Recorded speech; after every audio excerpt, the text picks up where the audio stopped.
Assalamualaikum Mak dan Teteh, bagaimana kabarnya hari ini? Jumpa lagi dengan Ibu di pelajaran tematik. Ibu harap dan Teteh selalu semangat dan siap menerima pelajaran hari ini. Kali ini kita akan membahas tentang tema 7 yang berjudul Kepemimpinan. Siapkan buku pena jilid 6C. Kepemimpinan baik di rumah, di sekolah, di masyarakat, bahkan di negara maupun di dunia perlu memiliki pemimpin. Nah, kira-kira apa sih artinya pemimpin? Pemimpin adalah orang yang ditunjuk untuk memimpin dan bertugas mempersatukan kelompok, mengendalikan, dan mengarahkan sebuah kelompok. Setiap tindakan pemimpin harus berdasarkan nilai-nilai Pancasila. Dan Teteh coba buka buku pena halaman 104 dan 110. Yang pertama yaitu bahwa seorang pemimpin harus memiliki nilai-nilai sila pertama.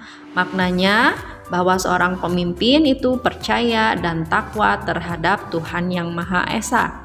Nah, berikut ini nilai-nilai yang terkandung dalam sila pertama. Yang pertama, melaksanakan ibadah sesuai dengan kepercayaan. Kedua, saling menghormati. Ketiga, membina kerukunan hidup. Keempat, saling menghargai. Kemudian kelima, tidak memaksakan suatu agama kepada orang lain. Selanjutnya, seorang pemimpin juga harus mencerminkan nilai-nilai sila kedua.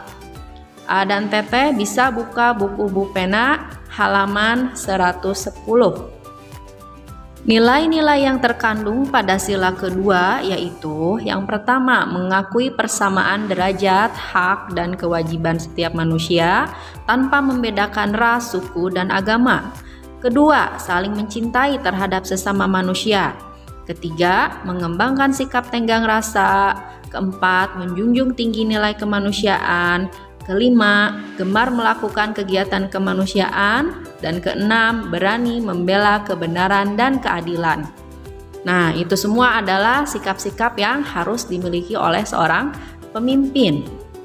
Sekarang kita lihat peran para pemimpin Indonesia di ASEAN. Yang pertama dalam bidang ekonomi. Contohnya yaitu 1. Menerapkan tarif khusus barang dan jasa. Yang kedua, mendorong penanaman modal di negara ASEAN.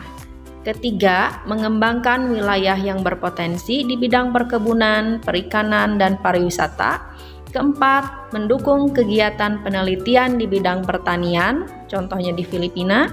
Yang kelima, mendirikan proyek industri yang dikelola bersama, contohnya pabrik urea di Aceh dan Malaysia. Nah, kelima peran ini tujuannya sama, yaitu untuk meningkatkan kesejahteraan bangsa Indonesia dan negara-negara ASEAN di bidang ekonomi. Nah, selanjutnya kita lihat peran Indonesia di ASEAN dalam bidang politik. Dan Teteh bisa buka buku pena halaman 111. Di antaranya yaitu yang pertama yaitu menggagas dibentuknya Komunitas Keamanan ASEAN atau ASEAN Security Community. Yang kedua, membantu perdamaian negara-negara yang berkonflik. Yang ketiga, melaksanakan Jakarta Informal Meeting untuk mendamaikan konflik di Kamboja. Yang keempat, memajukan prinsip-prinsip demokrasi. Yang kelima, mengusulkan pembentukan Badan HAM ASEAN.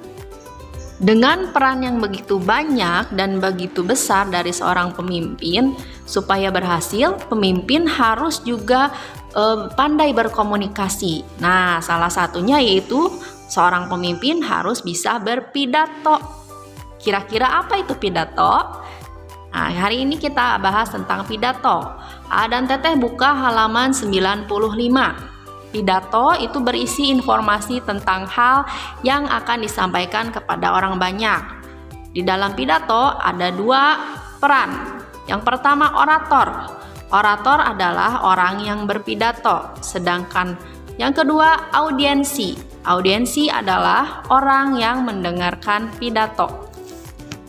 Sebuah teks pidato mengandung beberapa bagian. Di antaranya yaitu 1. Salam pembuka. 2. Kalimat pembuka.